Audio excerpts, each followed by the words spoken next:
छठमा यतिको चाहिँ room ready भयो है छठमा। यो चाहिँ एउटा सानो कोठा भयो। यसमा चाहिँ वरिपरि सिसा हालेको छु मैले भ्यू हेर्दै सुत्नको लागि। भ्यू पुरै यहाँ भ्यू हेर्ने हामी वरिपरि भ्यू हेर्दै सुत्नको लागि यो एउटा कोठा भएको छ। अनि सिधै फेरि मैले किचन पनि यहीँ एड गरेको छु। यहाँ टेम्पोररी किचन तलको रेडी नभइन्जेल यहाँ गर्ने।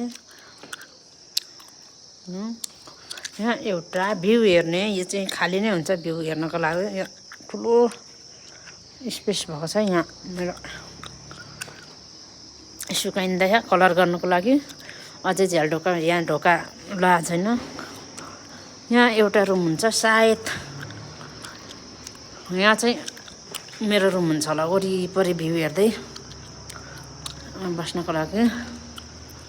यो एउटा रुम हुन्छ। यहाँ झ्याल ढोका लगाएको छैन मिलाएको छैन। कामहरू टन्नै बाँकी अझै पनि 15 दिनमा सक्छ भनेको त 1 महिना हुन आँटिसक्यो।